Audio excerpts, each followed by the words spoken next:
میرے محترم بزرگوں اور دوستوں،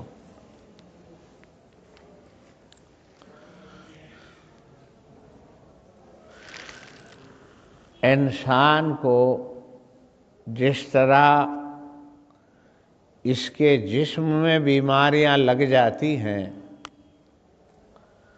اور جسم میں بیماری لگنے کی وجہ سے آدمی ناقص اور ادھورا ہو جاتا ہے،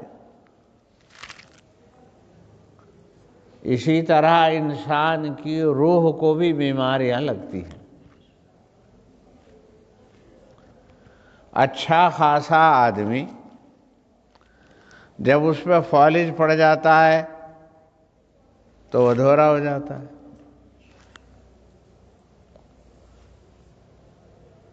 یا خدا نخواستہ دماغ کے اندر کوئی رگ ادھر ادھر ہو گئی، بولا ہو جاتا ہے، کچھ بھی نہیں رہ جاتا۔ یا تو وہ انجینئر تھا، وکیل تھا، ماسٹر تھا، حافظ صاحب تھا، عالم دین تھا، دماغ بولا ہوا، مینٹل ہو گیا، کچھ بھی نہیں رہا۔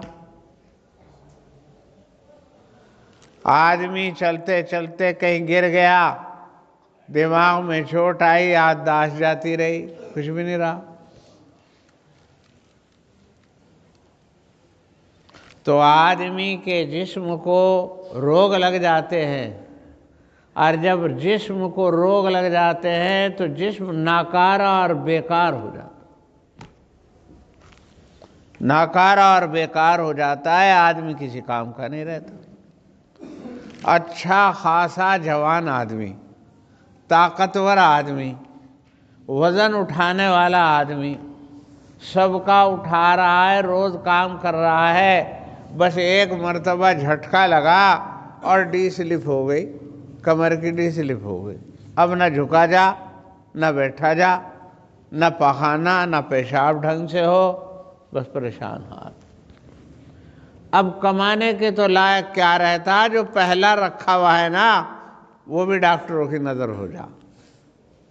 یہ حقیقت ہے انسان کا جسم اس قدر کمزور، اس قدر عاجز کہ وہ آدمی جو چل رہا ہے، پھر رہا ہے، دوسروں کا بوجھ اٹھا رہا ہے، وہ ذرا سی دیر میں ایسا ہو جا کہ وہ اپنا بھی بوجھ نہیں اٹھا پاتا، وہ دوسرے کا تو کیا بوجھ اٹھائے۔ انسان کے جسم کو روگ لگ جاتے ہیں، اور جب یہ روگ لگ جاتے ہیں، بیماریاں آ جاتی ہیں، کوئی عزم ناکارہ ہو جاتا ہے، تو آدمی کسی کے کام کا تو کیا رہتا، اپنے کام کا بھی نہیں رہتا۔ اور لمبی بیماری ہو جائے تو پھر اس کے جو چہیتے ہیں نا، چہیتے جو چہیتے نہیں، ان کی تو بات ختم۔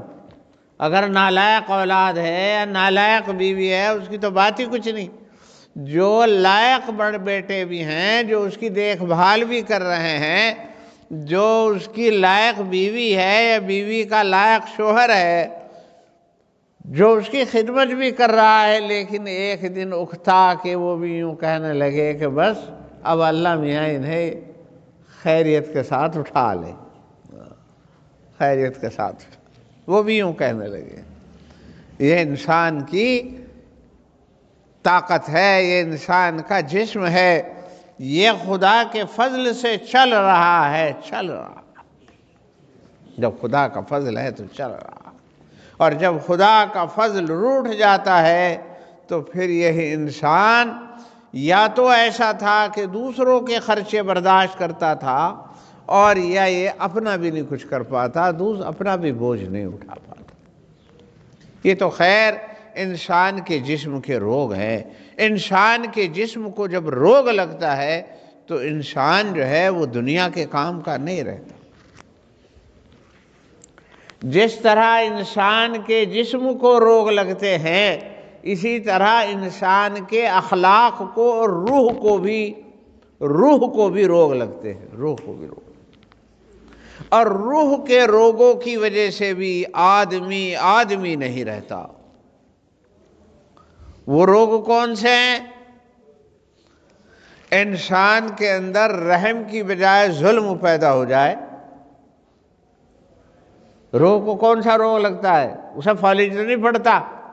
روح کو کیا ہوتا ہے؟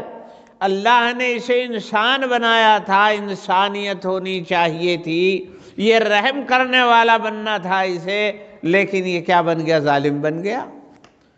یہ دوسروں کی گردن کاٹنے والا بن گیا، یہ دوسروں کی جیب کترنے والا بن گیا، یہ امانت داری کی بجائے یہ خیانت کرنے والا بن گیا، یہ عزت و عصمت کی حفاظت کرنے کی بجائے دوسروں کی عزت لوٹنے والا بن گیا، یہ یتیموں اور بیواؤں کی خبرگیری کرنے کی بجائے یتیموں اور بیواؤں کا حق دبانے لگا، یہ لوگوں کے ساتھ ہمدردی کرنے کی بجائے چیزوں میں ملاوٹ کر کے لوگوں کی زندگی سے کھلواڑ کرنے والا بن گیا۔ یہ روح کے روگ ہیں، یہ روح کے روگ۔ انسان کی روح کو بھی روگ لگتے ہیں اور انسان کے جسم کو بھی روگ لگتے ہیں۔ انسان کے جسموں کے روگ کا علاج کرنے کے لیے تو اللہ نے حکیم، ڈاکٹر، وید اور یہ چیزیں پیدا کی۔ وہ جو ہیں وہ انسان کے جسم پر غور کرتے ہیں، فکر کرتے ہیں، پڑھتے ہیں، لکھتے ہیں، سمجھتے ہیں اور پھر اس کا علاج کرتے ہیں۔ یہ انسان کے جسم کا علاج ہے۔ اور انسان کی جو روح کو روگ لگتے ہیں، جس کی وجہ سے انسان ظالم بن جاتا ہے، انسان دوسروں کا گلا کاٹنے والا بن جاتا ہے، دوسروں کی گلا کاٹ دیا۔ اب یہ چھوٹی موٹی بات نہیں، ایک تو ایک اپنے اوپر فالج پڑا، خود نیچے جا گرا، خود نیچے جا گرا۔ لیکن اگر یہ ظالم بن گیا، روح کو روگ لگ گیا اور اس نے تمنچا لے کے لوگوں کو لوٹنا شروع کر دیا، تو کسی کی ٹانگ کٹ گئی، کسی کی جان ماری گئی، ایک جان کو اس نے مار دیا، اس کے بچے ننھے ننھے یتیم ہو گئے، اس کی عورت بیوہ ہو گئی، اس کی ماں کے اب آنسو نہیں تھمتے اور یہ جو ہے برباد ہو گئی۔ تو ایک کو نہیں، پتہ نہیں کتنے لوگ برباد ہو جاتے ہیں جب ایک لوگ کو جو ہے مطلب اس کے ظلم کا شکار ہوتا ہے۔ ایک آدمی ہے، اس نے کن کو کر کے کچھ اکٹھا کیا اور اکٹھا یہ کیا کہ میری بیٹیاں ہیں، میں ان کے ہاتھ پیلے کر دوں گا، بس میری جو ہے میرا فرض ادا ہو جائے گا۔ ایک چور آتا ہے، چور، اخلاقی بیمار، روحانی بیمار، اور ان کا وہ پیسہ اٹھا کر کے لے جاتا ہے، یا غبن کر لیتا ہے، یا بینک میں مار لیتا ہے، یا کسی اور طرح کی دھاندلی کر کے اسے وہ کر دیتا ہے۔ تو آپ جانتے ہیں کہ صاحب اس نے کتنی زندگیوں کو برباد کر دیا، بیٹیوں کے باپ کی زندگی کو بھی برباد کر دیا، اس کی ماں کو بھی برباد کر دیا، ان بچیوں کا بھی گویا ایک اعتبار سے اس نے سہاگ لوٹ لیا۔ تو جب انسان کی روح خراب ہوتی ہے تو روح کی وجہ سے انسان کے جب اخلاق برباد ہوتے ہیں تو وہ دوسرے ایک نہیں کئی آدمیوں کی زندگی کو دوبھر اور خراب کر دیتے۔ آدمی کے جب جسم کو روگ لگی، اس کی آنکھ خراب ہو گئی، آنکھ خراب ہو گئی، درد ہوا اور آنکھ خراب ہو گئی، خود ہی تو اندھا ہوا۔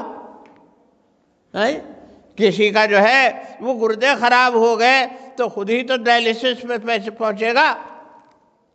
لیکن جس انسان کے اندر مکاری آئی، جس کے اندر غداری آئی، جس کے اندر ظلم آیا، جس کے اندر قتل آیا، جس کے اندر زنا آیا، اس نے اپنے مزے میں آ کر کے کسی کی عزت لوٹ لی۔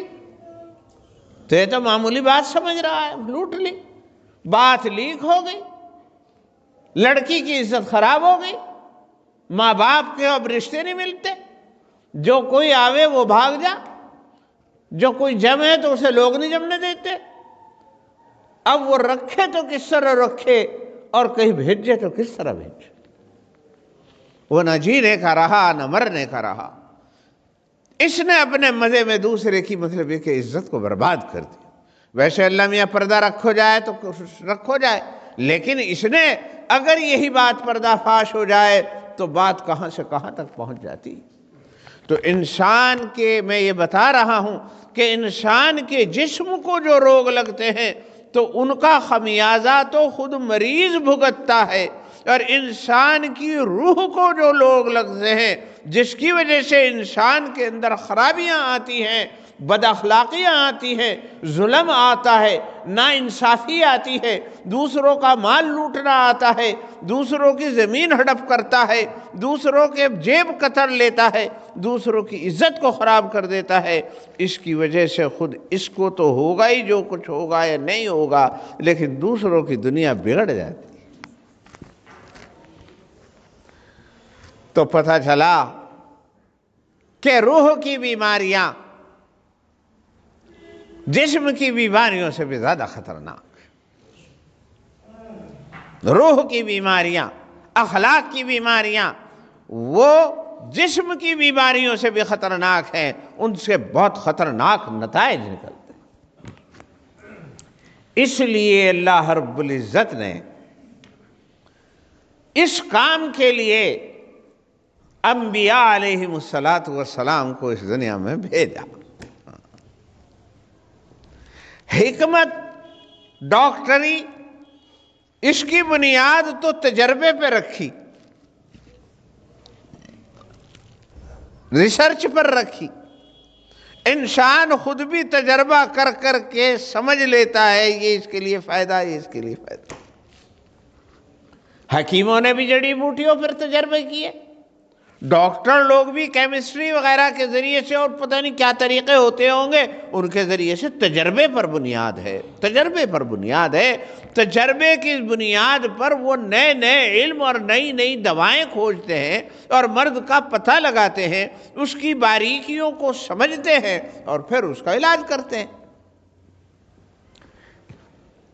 لیکن روح کی باریکیاں، روح کی جو بیماریاں تھیں وہ بہت باریک تھی اور بہت اہم تھی۔ اس لیے اللہ رب العزت نے اس کو انسان کے تجربے پر نہیں چھوڑا کہ انسان اپنے تجربے سے روح کا علاج کرے اور انسان کی اخلاقیات کا علاج کرے اور انسان کے اندر جو بیماریاں ہیں، روح کی بیماریاں، ان کا علاج کرے۔ اس کا علاج تجربے پر نہیں رکھا، بلکہ اس کا علاج اللہ نے وحی پر رکھا، اپنے ہاتھ میں لیا۔ تم نہیں سمجھ سکو گے، تم نہیں سمجھ سکو گے کہ بیماریاں کیا کیا ہیں، کہاں کہاں ہے بیماری، روح کو کیسے بیماری لگتی ہے اور روح کی بیماری کا علاج کیسے ہوتا ہے، یہ تم نہیں سمجھ سکو گے، اسے ہم سمجھتے ہیں۔ اور اللہ نے پھر وحی نازل کی اپنے رسول پر اور کتابیں نازل کی، انہیں الہام کیا اور الہام کر کے وحی نازل کر کے بتلایا کہ یہ بیماریاں ہوتی ہیں، یہ بیماریاں اس طرح پیدا ہوتی ہیں اور ان بیماریوں کا علاج اس طرح کیا جاتا ہے۔ تو چونکہ یہ زیادہ اہم ترین چیز تھی نا، اس لیے اسے اللہ نے بالکل لیا، اپنے ہاتھ میں لیا۔ اس کے لیے نبی بھیجے۔ نبی آسمانی وحی کا انتظار کرتے ہیں۔ نبی اور رسول اپنی طرف سے کچھ نہیں کہتے۔ وَمَا يَنْتِقُ عَنِ الْهَوَىٰ إِنْ هُوَ إِلَّا وَحْيٌ يُوحَىٰ، وہ اللہ سے آسمانی وحی کا انتظار کرتے ہیں اور اللہ جب کچھ بھیجتے ہیں تب وہ لوگوں کو بتاتے ہیں۔ لیکن کوئی حکیم، کوئی ڈاکٹر آسمانی وحی کا انتظار نہیں کرتا۔ یہ دوسرے درجے کی چیز ہے، دوسرے درجے کی چیز ہے، اسے تم بھی حاصل کر لو گے۔ اس لیے اللہ رب العزت نے اسے انہی کے اوپر چھوڑ دیا، انہیں اسی کے اوپر چھوڑ دیا کہ ٹھیک ہے، تم دیکھتے رہو، تجربہ کرتے رہو، ہم نے عقل دے دی ہے، شعور دے دیا ہے، ریسرچ کی تمہیں توفیق دے دی ہے، کرو اور حاصل کرو، پاؤ، سمجھو اور کرو۔ لیکن تم روح کا علاج نہیں کر سکتے، روح کی باریکیوں کا، اس کا نظام اپنے ہاتھ میں رکھا۔ اس کا نظام ہے رسالت کا، نبوت کا نظام، وحی الہی پر رکھا۔ وحی الہی ہوتی ہے، اس سے ذریعے سے پھر پتہ چلتا۔ تو میرے بزرگوں، میں آگے جا رہا ہوں کہ انسان کی روح کو جو بیماریاں لگتی ہیں، بہت ساری بیماریاں ہیں، ساری تو ایک محفل میں نہیں بیان کی جا سکتی۔ ان میں سے ایک بیماری ہے خود پسندی۔ بس اس کے بارے میں تھوڑا سا کہنا. ایک بیماری ہے خود پسندی، اور خود پسندی اسے کہتے ہیں، عجب کہتے ہیں عربی میں اس کو، عجب. عجب کا مطلب یہ ہے کہ اپنے آپ کو اچھا اور بہتر اور بڑھیا اور فن خواہ سمجھنا. میں بہت اچھا ہوں،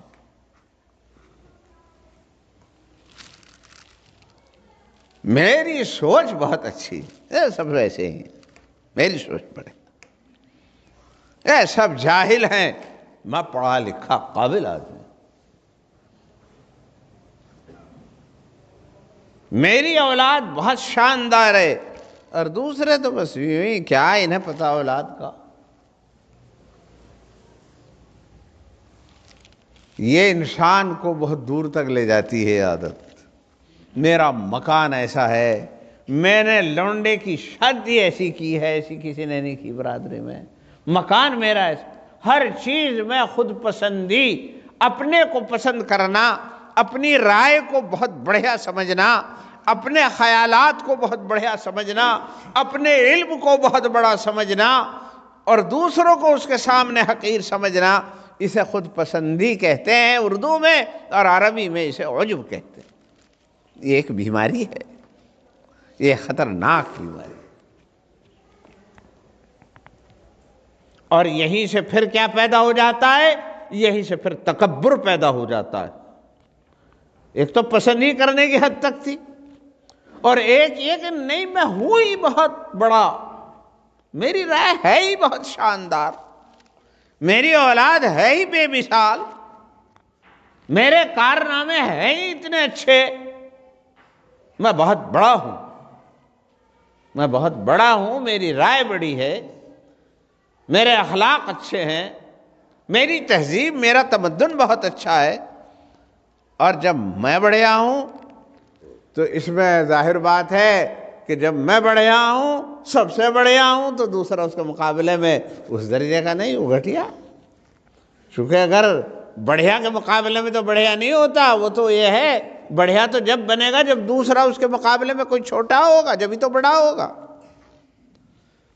یہ اضافی صفت ہے، تو دوسرے کو یہیں سے یہ پیدا ہوتا ہے، اس کی رائے بھی میری جیسی نہیں، اس کا دماغ بھی میرے جیسا نہیں، اس کی سوچ بھی میری جیسی نہیں، اس کا کلچر بھی میرے جیسا نہیں، اور مجھے جو مرتبے حاصل ہیں وہ اسے مرتبے حاصل نہیں ہو سکتے، اور اگر یہ حاصل ہو بھی گئے تو یہ دھاندلی ہے، میں ہوں سب سے. اس کو تکبر کہتے ہیں، اور یہ ایک بیماری ہے. یہ ایک بیماری ہے جو انسان کے اندر دوسروں کی حقارت پیدا کر دیتی، دوسروں کی حقارت پیدا کر دیتی ہے، دوسروں کو ذلیل سمجھنے لگتا ہے. اور جب کسی کو انسان حقیر سمجھتا ہے تو اس کا رویہ بدل جاتا ہے، اس کا انداز بدل جاتا ہے، اس کو گفتگو کا لہجہ بدل جاتا ہے. اسلام نے اس کو ختم کیا، وحی الہی نے اس کو ختم کیا، وحی الہی.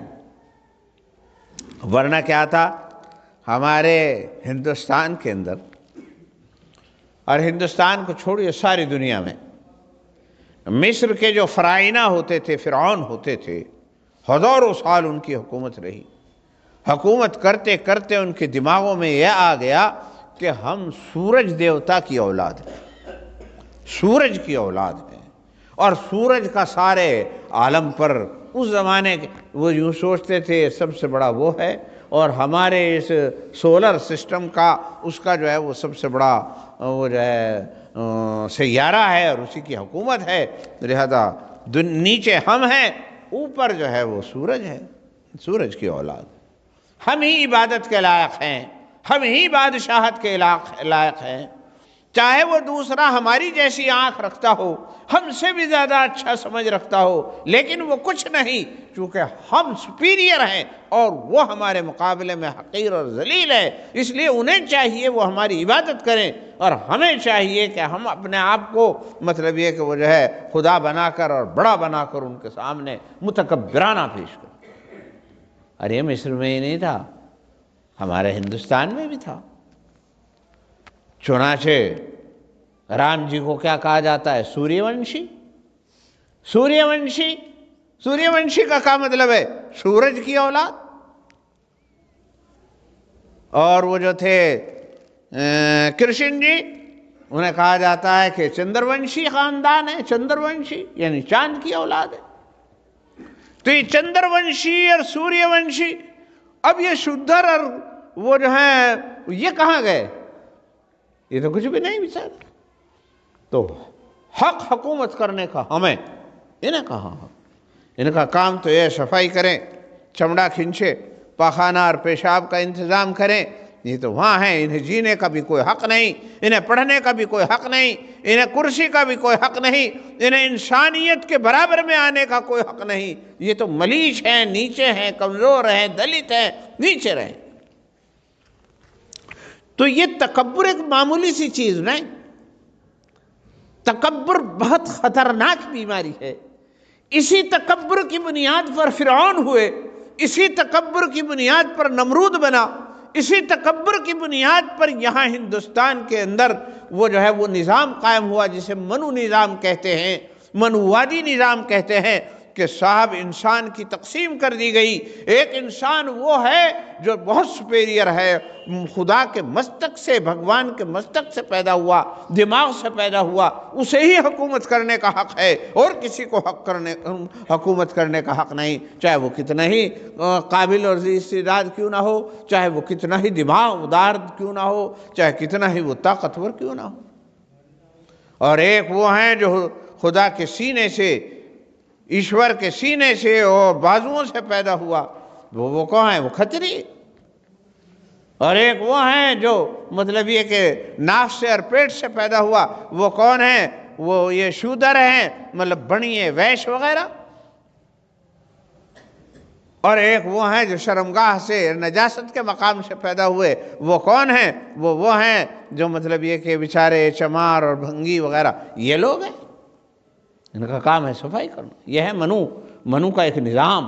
منو جی ہوئے ہیں، انہوں نے ایک کتاب لکھی منو شاستر، اور ساری دنیا کے اوپر اس نظام کو نافذ کر دیا، اور یہی نظام جو ہے مطلب یہ کہ آج تک اس کے اثرات پائے جاتے ہیں، آج تک اس کے اثرات پائے جاتے ہیں۔ تو میں عرض کر رہا تھا کہ تکبر ایک چھوٹی سی چیز سمجھ رہے ہیں آپ، تکبر بڑھتے بڑھتے منو نظام پر لے جاتا ہے، تکبر بڑھتے بڑھتے وہ جو ہے فرعونی نظام کے اوپر لے جاتا ہے، تکبر بڑھتے بڑھتے آدمی کو خدائی کا دعویٰ کروا دیتا ہے۔ چنانچہ فرعون نے کہا انا ربکم الاعلی، میں تمہارا بڑا خدا ہوں، بڑا خدا۔ تو تکبر بہت خطرناک چیز۔ ہم اسے سوچ رہے تھے تو ویسی بات ہے میرا بھائی ہے یہ ہم سے وہ یہ کروجا تکبر، یہ تکبر اس لیے تھوڑا کر رہا ہے کہ اس سے زیادہ ہوتا نہیں، اس پہ تکبر اس پہ ہوتا نہیں، اس کے پورس ہی تھوڑے، اس لیے یہ اتنی یہیں تک ہے۔ اس کے پورس اگر بڑھا دو، اسے اگلے دن جو ہے ذرا کروڑ پتی لگا دو، پھر دیکھو کیا ہوگا۔ یہ اگر تم برابر میں آ کے بیٹھو گے تو یوں کہے گا ادھر کو بیٹھ، ذرا اس کا بنا تو دو کچھ، وہ تو ہے ہی تھوڑا۔ ورنہ جس میں تکبر کا مادہ ہے اس کا تکبر بڑھتے بڑھتے اسے فرعونیت تک لے جاتا۔ اس لیے حضور اکرم صلی اللہ علیہ وسلم نے ارشاد فرمایا، حدیث قدسی ہے، العظمت ازاری والکبریاء ردائی فمن ینازعنی فیہ فانا قسمتہ۔ حدیث شریفہ کے اندر آتا ہے، اللہ کہتے ہیں کہ عظمت میری لنگی ہے اور کبریائی میری چادر ہے، اور جو مجھ سے میری چادر چھیننا چاہے میں اسے توڑ کر کے رکھ دیتا ہوں۔ کبریائی، بڑائی، تکبر صرف اللہ کے لیے روا اور کسی کے لیے۔ تو یہ ہے بیماری، ایک بیماری۔ یہ کیسے ہوتی ہے؟ چھوٹی سے بڑی ہوتی چلی جاتی ہے، اور جب تکبر ہو جاتا ہے تو کیا ہوتا ہے؟ تکبر پھل پھول کر کے فرعون بن جاتا ہے۔ تو پھر کیا ہوتا ہے؟ وہی ہوتا ہے جو فرعون نے کیا۔ فرعون نے کیا، ہمیں ہی حکومت کرنے کا حق ہے، کسی کو نہیں۔ سب کو چاہیے ہمیں سجدہ کریں، ہمیں خدا مانیں۔ اور اللہ کی طرف سے ایک خواب دکھایا گیا فرعون کو کہ ادھر بنی اسرائیل کی جو محلے ہیں، ان بنی اسرائیل کے محلوں میں سے ایک روشنی نکلی اور چھا گئی۔ اس نے انہیں کاہنوں کو بلایا، اپنے کاہن جو پروہت وہ تھے، پنڈت جو بھی کچھ ہوں گے، انہیں بلایا اور بلا کے پوچھا کہ خواب دیکھا میں نے، اس کا کیا ہے؟ نے کہا کہ ان بنی اسرائیل میں ایک بچہ پیدا ہوگا جو ایک روشنی لے کر کے اٹھے گا، اور اس کے اندر ایسی بات ہوگی کہ جس کی وجہ سے تیری حکومت اور سلطنت کو خطرہ ہو جائے گا۔ تب دماغ میں کیا تھا؟ تکبر۔ ان سے نہیں پوچھا کہ اس کا حل کیا ہے، ان سے نہیں پوچھا کہ اس کا حل کیا ہے، یہ رک سکے یا نہیں رک سکتا، یا کیا ہوگا کیا نہیں ہوگا، خود ہی فیصلہ کر دیا اب ہم پیدا ہی نہیں ہونے دینے گے، ہم پیدا ہی نہیں ہونے دینے گے۔ چنانچہ پھر کیا کر دیا؟ لازم کر دیا کوئی مرد عورت کے پاس نہیں جائے گا۔ لیکن ایک دن آیا، انہوں نے پروہتوں نے بتا دیا، اب وہ تو چلا بھی گیا اپنی ماں کے پیٹ میں۔ نے کہا کوئی بات نہیں، ہم جینے ہی نہیں دینے گے، بس جو بھی بچہ آتا، قرآن کہتا، یہ کوئی کہانی نہیں، یہ کوئی قصہ نہیں ہے، یہ کوئی ویسی روایت نہیں ہے، قرآن کہتا ہے اس نے یہ نظام بنا دیا اپنے تکبر اور گھمنڈ میں، خدا کی طاقت سے لڑائی کے طور پر، کہ جو بھی بچہ پیدا ہوگا اسے ہم قتل کر دیں۔ ایک ایک بچے کی لسٹ بنا دی گئی، ایک ایک عورت کی جانچ کی گئی، جس کے ہاں بھی کوئی حمل تھا، لڑکی ہوتی چھوڑ دی جاتی، لڑکا ہوتا تو قتل کر دیا جاتا۔ ہزاروں بچے قتل ہو گئے۔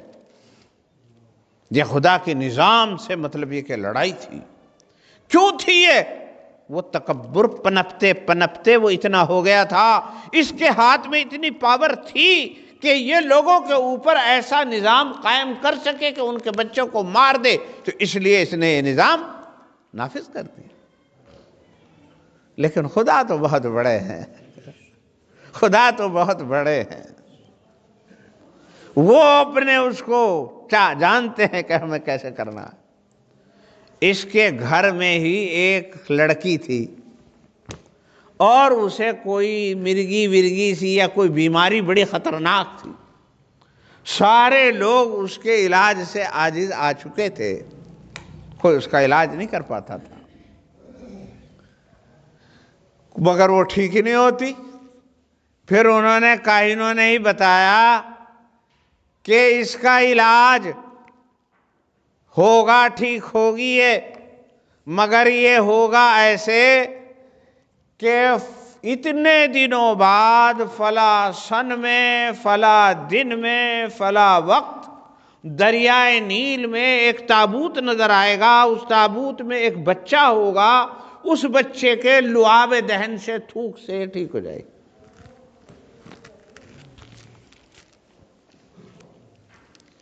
سمجھے جی؟ ادھر بچے قتل ہو رہے، موسیٰ کو پیدا نہیں ہونے دینا، ادھر موسیٰ کی ماں کے پیدا ہوا تو اللہ نے موسیٰ کی ماں کو وہی ڈالی، الہام ڈالا کہ اسے ایک تابوت میں رکھ کے دریائے نیل میں ڈال دے، اور دل کو مضبوط بھی کر دیا، اور اس نے اس میں وہ رکھ رکھا کر کے اس میں ڈال دیا۔ اب یہ عین وہی تاریخ اور وہی سن، وہی دن، وہی ٹائم ہے، اور اس کے ہاں لکھا ہوا ہے، اور آج اس نے اس بچے کے استقبال کے لیے، جس بچے کی وجہ سے اس بچی کا اس کے گھر کے اندر علاج ہو جائے گا، اس کے لیے استقبال پہ لگا دیا۔ کھڑی ہے فوج دریائے نیل کے دونوں کنارے، اور وہ جو ہے اس کے محل کے پاس سے گزر رہا ہے، جس طرح لال قلعے کے پاس سے جمنا گزرتی ہے، اور دریائے نیل اس کے محل کے پاس سے گزر رہا ہے، اور اس کے اوپر وہ فوج لگی ہوئی ہے۔ موسیٰ کی وجہ سے لوگ قتل ہو رہے ہیں، لیکن موسیٰ کو اللہ استقبال کروا رہے ہیں، اسی سے کروا رہے ہیں۔ لے لگ جا کام پہ، لگ جا، اسے ہی لگا دیا کام پہ۔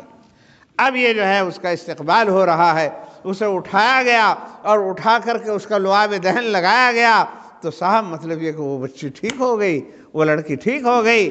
تو اب بتاؤ اس بچے کو یہ قتل کر سکے تھا؟ اس کے ناز نخرے برداشت کرنے کے لیے پوری تیاری، کون ہے جو اسے دودھ پلاوے، کون ہے جو اسے پالے، اور کون جو ہے وہ سب کچھ اس کے لیے کرنے کے لیے تیار۔ پھر اللہ رب العزت نے مختصر قصہ یہ کہ جب بہت ساری عورتیں دودھ پلانے کے لیے تیار تھی تو ان میں ان کی ماں بھی لائن میں لگی ہوئی تھی، اور وہیں پہنچا دیا جہاں سے آیا تھا، لے دودھ بھی پلا اور آنکھ بھی ٹھنڈی کر اور اسے پال بھی، اور پیسے فرعون پہ سے لے، تنخواہ فرعون پہ سے۔ اللہ وَمَكَرُوا مَكَرًا، انہوں نے بھی مکر کیا، واللہ خیر الماکرین، لیکن اللہ تبارک و تعالی بہترین تنظیم کرنے والے ہیں، بہترین تدبیر کرنے والے ہیں جب چاہتے ہیں۔ اب وہ جو ہیں حضرت موسیٰ پھر بہرحال وہاں سے یہاں آ گئے، اللہ کو ان سے کام لینا تھا، تو اب یہ بادشاہ کے گھر میں پل رہے ہیں، فرعون کے گھر میں پل رہے ہیں، اچھا کھا رہے ہیں، اچھا پی رہے ہیں، تنو مند ہو رہے ہیں، آداب شاہی حاصل کر رہے ہیں، چونکہ انہیں آگے چل کر کے کام بھی چلانا۔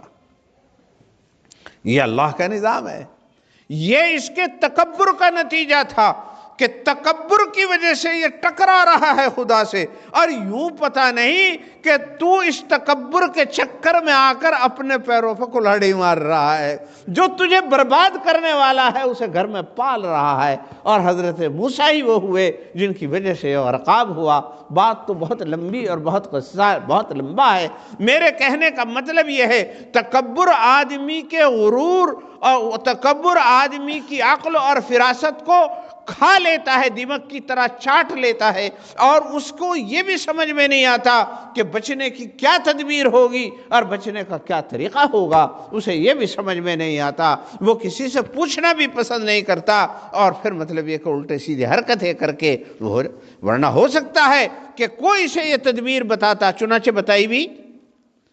پھر موسیٰ کے ساتھ مقابلہ بھی ہوا ایک مرتبہ، اور اسے اس کے کارندے تھے، اس کے آدمی تھے جادوگر، ان کے ذریعے سے اس نے مقابلہ کیا ان کے بل بوتے پر، لیکن مقابلے میں وہ ہار گئے، اور ہارنے کے بعد میں انہوں نے یہ بات کہی کہ بچنے کا ایک ہی طریقہ ہے کہ موسیٰ کی بات مان لی جائے۔ انہوں نے سب نے مان لی، مگر اس کا تکبر پھر آڑے آیا، انہوں نے کہا میں اور اس کی بات مان لوں، مجھے تو ایسا لگے تم بھی اسی کے سکھائے ہوئے۔ چنانچہ انہیں بھی مروا دیا، انہیں بھی اپنے ہاتھ خود کٹوا دیے، اور خود اپنے آپ کو بھی ہلاکت کے اس میں ڈال دیا، اور پھر اپنا دریا میں غرق ہو کر کے مر گئے۔ تو میرے بزرگوں، تو بات یہ ہے کہ تکبر جو ہے وہ آدمی کو ہلاکت میں پتہ نہیں کہاں سے کہاں لے جاتا ہے۔ تکبر ایک چھوٹی سی چیز ہے، وہاں سے شروع ہوتا ہے، یہ میرے دل میں بھی ہو سکتا ہے، تمہارے دل میں بھی ہو سکتا ہے، کسی کے دل میں بھی ہو سکتا ہے، اور یہ ہوتے ہوتے پنپتے پنپتے اتنی خطرناک بیماری بن جاتی۔ آج یہ تو پتہ ہی ہے کہ کینسر بھی جو ہو وہ ایک دم چوتھی اسٹیج میں تھوڑا ہی ہو، کینسر بھی ہو تو اس کی شروعات ہو، اور پہلی اسٹیج 4 اسٹیج بتاویں، اس کی 4 اسٹیج ہوتی ہے کینسر کی۔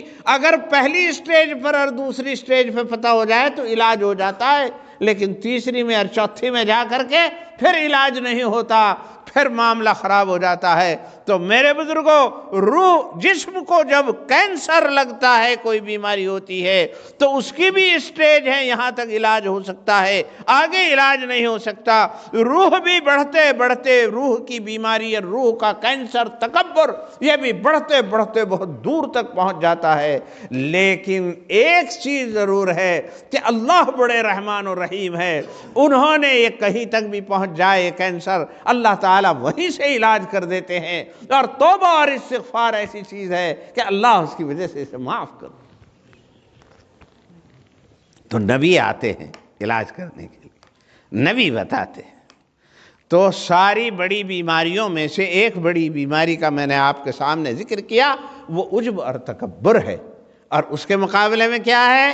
اس کے مقابلے کے اندر تواضع ہے، عاجزی ہے، تواضع ہے، عاجزی ہے. جس کی عقل، جب تکبر نکل جاتا ہے تو عاجزی پیدا ہو جاتی ہے.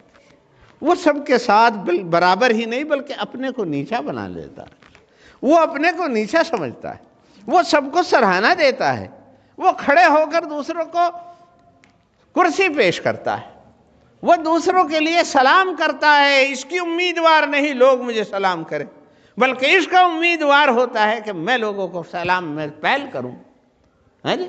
وہ جو ہے اس کا امیدوار ہوتا ہے کہ مجھے چاہے بعد میں کھا لوں گا لیکن یہ پہلے کھا لے، یہ میرا مسلمان بھائی ہے، یہ انسان ہے، یہ جو ہے اسے وہ ہو جائے. وہ کتے پر بھی رحم کرتا ہے، وہ ایک جانور پر بھی رحم کرتا ہے. وہ رحم کرنا سیکھ لیتا ہے، ظلم سے بچ جاتا.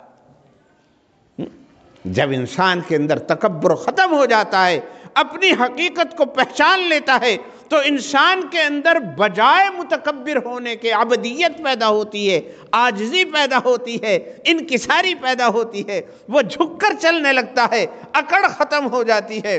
وہ دوسروں کو ستانے کی بجائے دوسروں کے اوپر رحم کرنے والا بن جاتا ہے.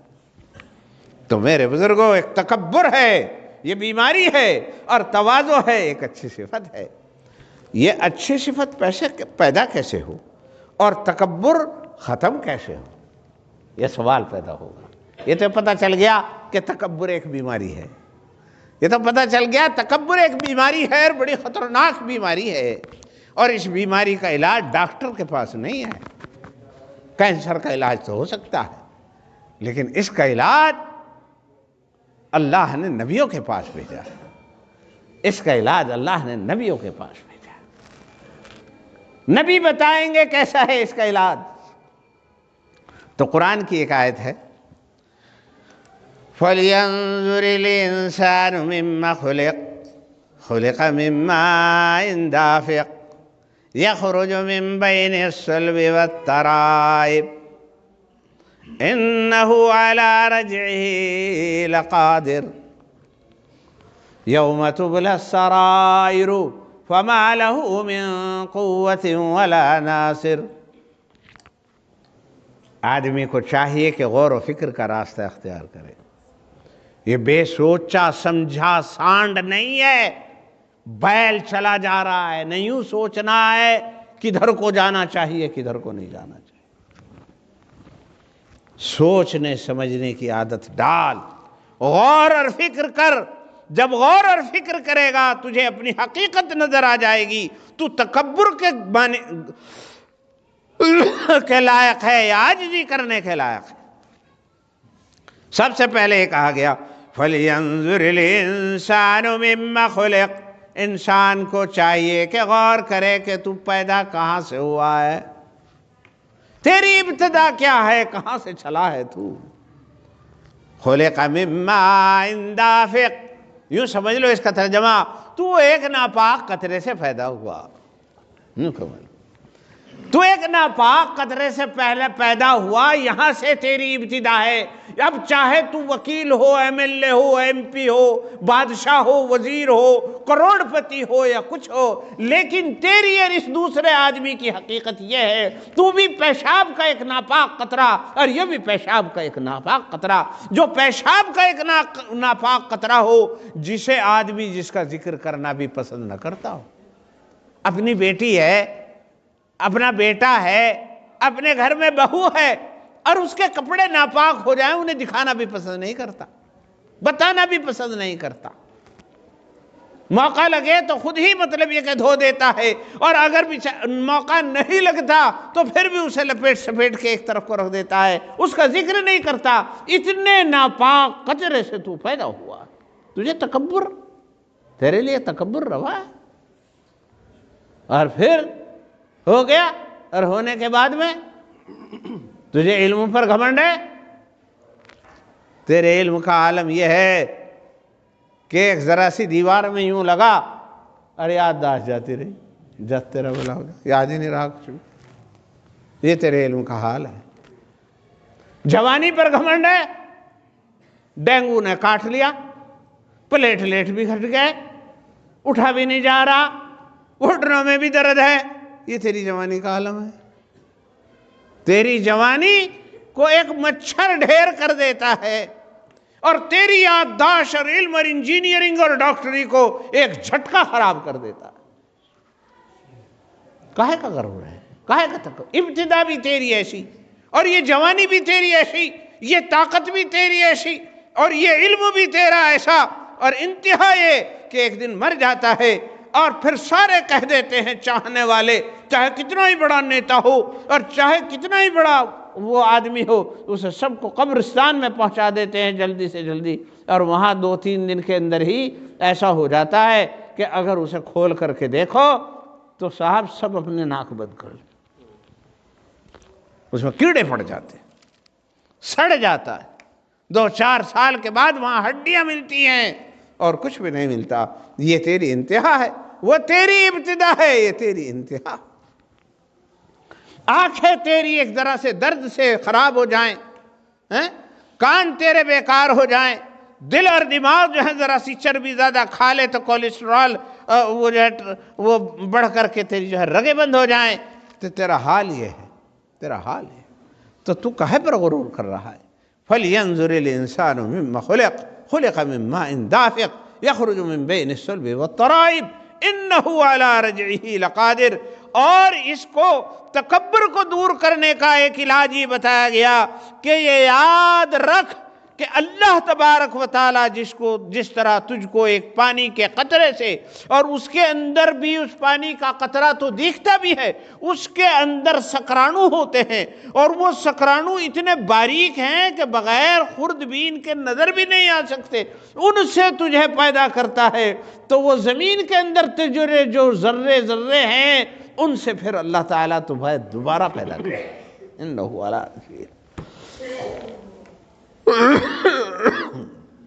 تو کہے کہ تکبر کر رہا ہے؟ تو جب انسان کو اپنی حقیقت نظر آتی ہے تو اسے پھر اپنی عاجزی، اور پھر مالداری، یوں سوچ رہا تو مالداری کا عالم یہ ہے کہ ایک جھٹکا نہیں برداشت ہوتا، ایک جھٹکا نہیں برداشت ہوتا۔ ہاں، بری لت لگ جا تب ساری بکتے دیکھا ہم نے، طوائف کا مزہ آ گیا آدمی کو، اچھے ذمہ دار قلاش بن گئے، اچھے ذمہ دار، عادت خراب ہو گئی جب چلا گیا، کوئی بیماری خطرناک لگ گئی جب چلا گیا، اور یہ نہیں اس کا بیٹا کھوا کھیڑی ہو گیا تو جب بیچ دی ساری، جب کر لے کیا کرے، رکھا رہ جا، یہ تیری مالداری کا حق۔ کوئی چیز تیری پائیدار نہیں، جب تو پائیدار نہیں، تیری چیزیں پائیدار نہیں، تو تجھے غرور اور کبر کس طرح؟ تکبر تو وہ کرے جو پائیدار ہو، اور پائیدار فقط ایک اللہ کی ذات ہے اور کوئی پائیدار۔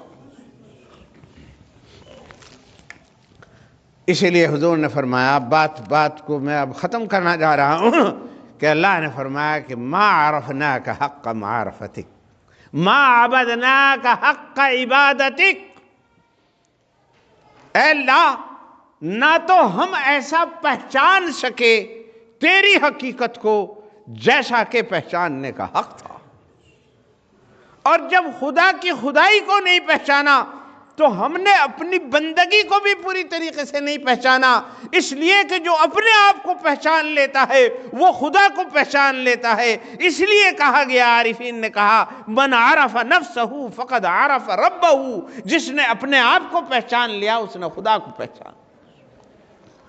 چونکہ اپنے آپ کو دونوں سمتیں ہیں، چاہے نیچے کی طرف کو دیکھ لے اور چاہے اوپر کی طرف کو دیکھ لے، تو اسے پتہ چل جائے گا کہ صاحب اوپر کو دیکھے گا تو تب بھی پتہ چلے گا اسے کہ نیچے والی چیز کتنی نیچے ہے، اور نیچے کی چیز کو اگر اوپر سے دیکھے گا تب بھی پتہ چلے گا کہ نیچے کی کسی چیز کتنی نیچے ہے۔ جب اپنے آپ کی نیچائی کو پہچان لے گا تو خدا کی خدائی اور اونچائی خود بخود نظر آ جائے گی۔ اس لیے کہا، من عرف نفسہ فقد عرف ربہ، اگر اپنی عاجزی پہچان لے گا تو خدا کی کبریائی بھی سمجھ میں آ جائے گی، اور جو خدا کی کبریائی سمجھ میں آ جائے گی تو پھر وہ عاجز بن جائے گا، انکساری کرے گا، وہ فرعون کی طرف اور اس کی طرف جو ہے وہ متکبر نہیں بنے گا، من عرف نفسہ فقد عرف ربہ، جس نے اپنے آپ کو پہچان لیا اس نے خدا کو پہچان لیا، جس نے اپنی عاجزی کو دیکھ لیا اس نے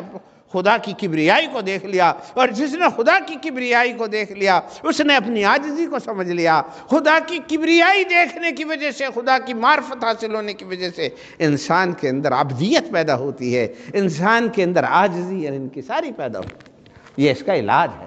تو خدا کی خدائی کو غور کیا کرو۔ بس اب بات میں ختم کر رہا ہوں۔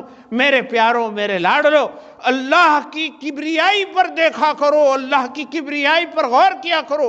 اللہ کتنے بڑے ہیں، کتنے بڑے ہیں، اور کتنے بڑے کبریا ہیں، کتنا بڑا آسمان اور کتنی بڑی زمین پیدا کی، اور میری سارا جسم اور میری ساری چیزوں کی کنجی اللہ تبارک و تعالیٰ کے پاس ہے۔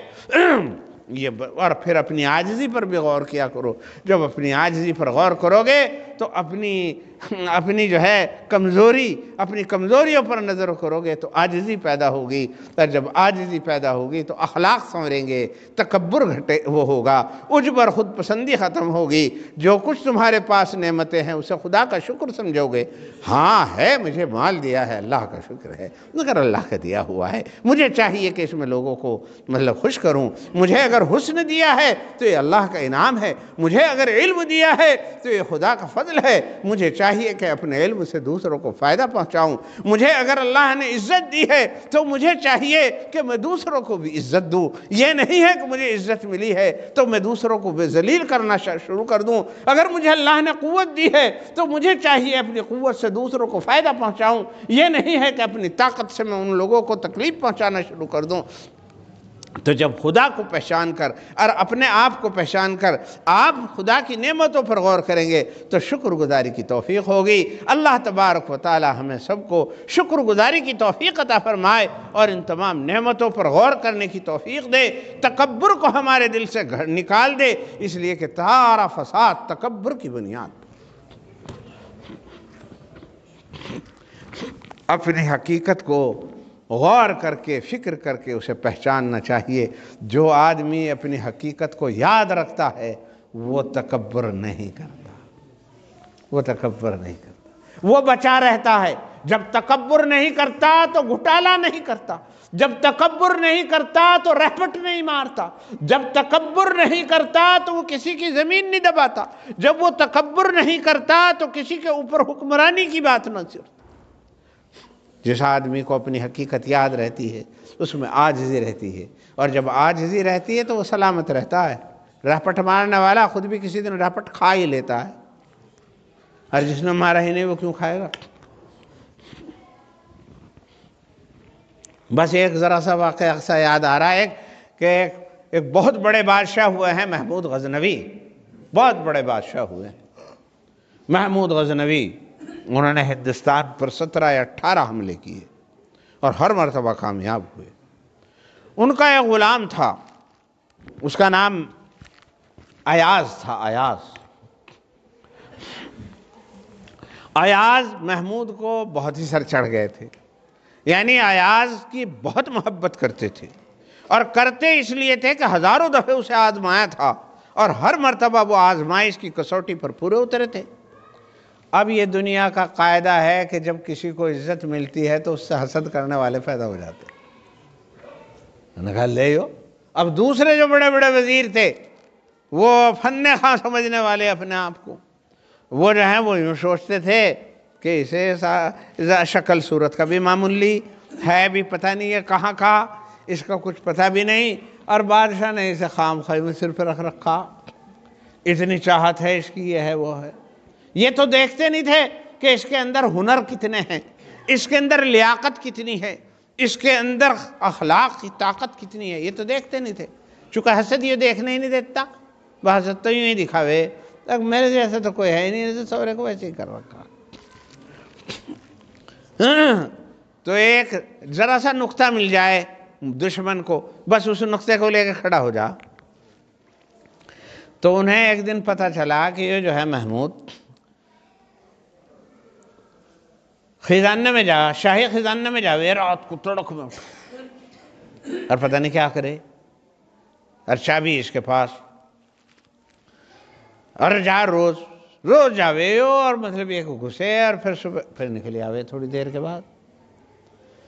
تو انہوں نے اس بات کا بتنگڑ بنایا اور بنا کے کہا کہ یہ چوری کرے، کوئی گڑبڑ کرتا ہے خزانے میں گڑبڑ کرتا ہے، ورنہ رات کو جانے کی کیا ضرورت ہے، اسے دن میں جا، کچھ کام ہے تو دن میں کرے، رات کو کیوں کرے؟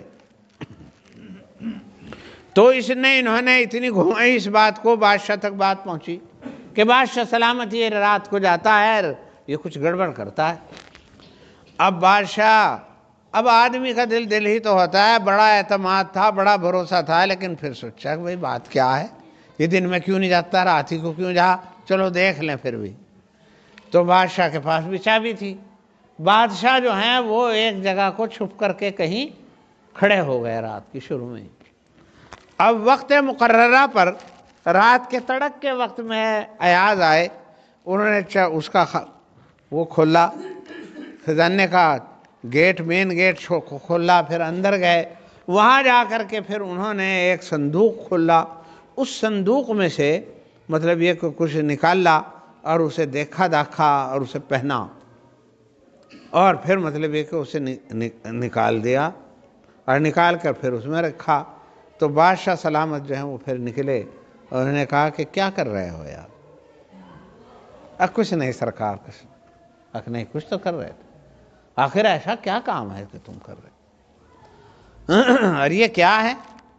یہ پھٹی ہوئی ایک لنگی تھی، ایک پھٹا ہوا پرانا کرتا اور ٹوٹے ہوئے 2 جوتے، یہ اس صندوقڑی میں بند، اور وہ تالا، اور تالا کے اوپر پھر تالا، ادھر مطلب ایک بڑا تالا۔ تو یہ تو کوئی ایسی چیز نہیں جسے تم روزانہ دیکھو، روزانہ ہی دیکھو اور آؤ اور رات کو آؤ۔ تو ایاز کہنے لگے کہ بادشاہ سلامت، اسی میں میری ساری پونجی ہے۔ اگر میں سمجھا نہیں، اس میں کس طرح پونجی؟ پھٹے ہوئے کپڑے۔ تو انہوں نے کہا کہ بادشاہ سلامت، جس وقت میں آپ کے ہاں آیا تھا اور آپ نے مجھے اپنا بنایا تھا، اس وقت میرے پاس یہی جوتے تھے، یہی لنگی تھی، یہی کپڑا۔ پھر جب آپ نے مجھے اپنا لیا تو شاہی لباس پہنا دیا، اب میں شاہی لباس میں ہوں، مگر یہ شاہی لباس آپ کی عطا ہے، آپ کی بخشش ہے، آپ کی عنایت ہے، یہ میرا کمال اور میرا جوہر نہیں، میرا کمال نہیں، میرا جوہر نہیں، یہ آپ کی عطا ہے، آپ کی بخشش۔ تو میں اپنے دل کو یہ سمجھانے کے لیے کہ کہیں میں یہ شاہی لباس پہن کر بادشاہ کے پاس رہ کر اور بادشاہ کی عنایات کی وجہ سے تکبر نہ کرنے لگوں، اور میں یوں سوچنے نہ لگوں کہ یہ میں اس کا مستحق ہوں، اس لیے میں روزانہ اپنے آپ کو اپنی حقیقت یاد دلاتا ہوں، اور یہاں آتا ہوں اور یہ کپڑے نکال کر کے دیکھتا ہوں اور اپنے نفس کو سمجھاتا ہوں، ایاز یہ ہے تیری حقیقت، تو ان کپڑوں کا مستحق تھا، یہ تیرے پاس جو کچھ ہے یہ بادشاہ کی عنایت ہے، ورنہ تیرا کچھ نہیں ہے، تیری حقیقت تو یہاں ہے۔ یہ کپڑے مجھے میری حقیقت یاد دلاتے ہیں، یہ کپڑے مجھے میری حقیقت یاد دلاتے ہیں، مجھے انسان بنا کر کے رہتے ہیں، مجھے عبد بنا کر کے، غلام بنا کر کے رکھتے ہیں، اور آپ کی کبریائی اور آپ کی بڑائی اور آپ کی بادشاہت اور آپ کی عنایت کا احساس دلاتے ہیں، اس لیے یہ مجھے میری اصلاح کا ذریعہ ہے، اور یہ میرے لیے سب سے قیمتی سرمایہ ہے، یہ مجھے سیدھے راستے پر رکھتے ہیں۔ تو میرے بزرگوں، عبدیت اس طرح حاصل ہوتی ہے۔ اگر غلام بننا چاہتے ہو تو خدا کی نعمتوں کو سوچو، یہ جو جوانی ہے میری، یہ میری نہیں، یہ تو ذرا سے جھٹکے میں دور ہو جائے، یہ جوانی جب ہی تک جوانی ہے جب تک اللہ چاہے، ورنہ ایک جھٹکے میں ختم ہو جائے۔ یہ مال، یہ دولت، یہ طاقت، یہ اقتدار، یہ ساری چیزیں ایسی ہیں جو خدا کی عطا کردہ ہیں، جب خدا کی عطا کردہ ہیں تو خدا کا شکریہ ادا کیا جائے گا، اس کی عبادت کی جائے گی، اس کا مطلب یہ کہ اس کی عنایت کا احساس کیا جائے گا۔ تو میرے بزرگوں، اپنی اس پر غور کرنے سے آدمی کو خدا کی خدائی، کبریائی کا احساس ہوتا ہے، آدمی کا تکبر ڈھلتا ہے، آدمی کے تکبر کا علاج ہوتا ہے، آدمی کے اندر عاجزی انکساری پیدا ہوتی ہے۔ اللہ تبارک و تعالی ہمیں اپنا علاج کرنے کی توفیق عطا فرمائے۔ میرے بزرگوں، میرے دوستو، دیکھو یہ آنا، یہ ملنا، یہ بیٹھنا، یہ صرف اس لیے نہیں آئیں میں بیٹھیں اور ملیں اور چلے جائیں میرے بزرگوں، یہ اس لیے ہے کہ ہماری زندگی بدلے، ہماری سوچ بدلے، ہماری فکر بدلے، ہم خدا سے دور ہیں خدا کے قریب ہو جائیں، ہمارے اندر عیب ہیں وہ عیب چھٹ جائیں، ہمارے اندر خوبیاں نہیں وہ خوبیاں پیدا ہو جائیں، اللہ کی نعمتوں کا احساس پیدا ہو جائے، ہمارے اندر عاجزی ہو۔ اگر ایک بندے کے اندر بھی، چند لوگوں کے اندر بھی یہ احساس پیدا ہو گیا تو یاد رکھو یہ ہم سبوں کی مغفرت کے لیے بھی کافی ہے۔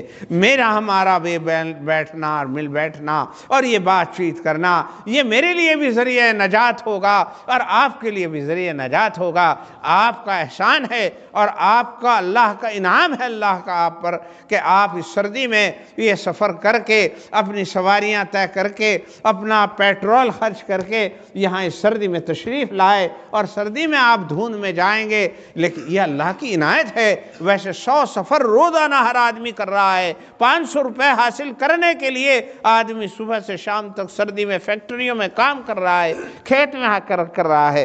اگر یہ اللہ کے دین کی باتیں اور اپنے اخلاق کو سنوارنے اور اعمال کرنے کے لیے آپ نے یہ مشقت برداشت کی، میں جانتا ہوں، میں سمجھتا ہوں کہ اللہ رب العزت ہمیں پتہ نہیں کیا اس کے بدلے میں عنایت فرما دیں گے، اور اللہ تبارک و تعالیٰ نے اگر ہمیں اپنا بنا لیا تو یاد رکھو کہ بس سارا ہی معاملہ ٹھیک ہو جائے گا۔ اللہ تعالیٰ ہمیں توفیق دے۔